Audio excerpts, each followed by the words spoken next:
سلام دوستان عزیز گرامی، خیلی خوش اومدید به کانال گرین واک. امروز داریم میریم به موتل قو و حوالی اون.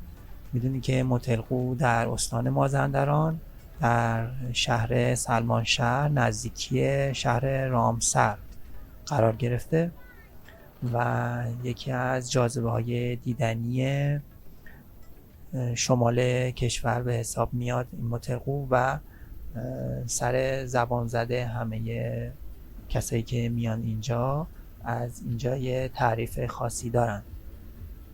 این قسمت که مشاهده میکنید استریت فود خیابون سلمان شهر نزدیکی موتل قو، شاید 20 متر فاصله داره با برج های دوقلوی موتل قو و اینجا در شب حال هوای زنده و جالبی داره.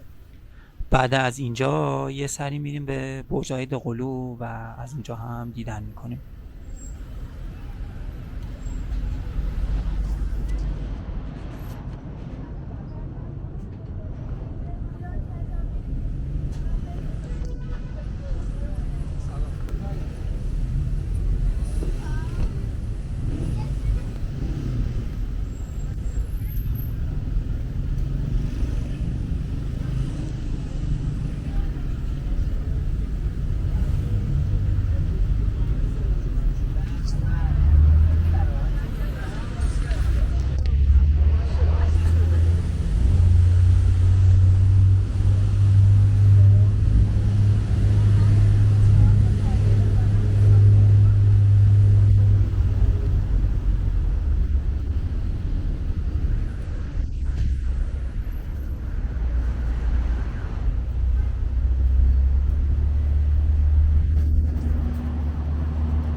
خب میخوام در رابطه با تاریخچه موتل قو بگم که یه شخصی به نام جمشید جوانشیر در سال 1338 اقدام به تأسیس یه موتل در یه جنگل مخروبه کلارآباد میکنه.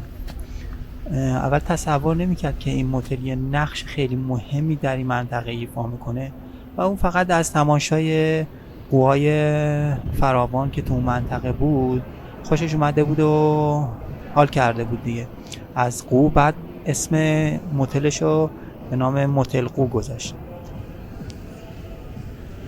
و کم کم این موتل پرطرفدار شد و به خاطر محبوبیت بیش از حد این هتل کم کم شهری به نام ساقی کلایه در اطراف این موتل برپا شد و شهر ساقی کلایه که از حدود سال 1340 با شهرک سازی ها بزرگتر شد و نام آن پس از پیروزی انقلاب به نام سلمان شهر تغییر کرد و میبینیم که امروز یکی از مهمترین مقاصد گردشگری استان مازندرانه. جاهای دیدنی موتل قو یا سلمان شهر هم همین ساحل زیبای موتل قو خیلی قشنگ و خفنه. و غارهای آبی و طبیعت زیبا و مرکز خرید لوکس و زیبایی که اینجا هست باعث شده که همه مردم ایران به این سمت بیان و از اینجا دیدن کنن. در ساحل موتل قو میتونید والیبال، فوتبال ساحلی، شنا و قایق سواری و پاراسل و جت اسکی و این چیزا هم جزو ورزش‌های آبی و تفریحات ساحلی این منطقه است. در ضمن جنگل‌های 2000 و 3000 هم نزدیک هستن به سلمان شهر و اگر خواستید که به دل طبیعت و جنگل برید من توصیه میکنم که به این مکان حتما برید و خیلی جای بکر و دیدنی به شمار میاد. سقاط استان مازندران و سلمان شهر هم لواشک، زیتون، چای و برنج و انواع ترشی محلی و شیرینیجات محلی می باشد.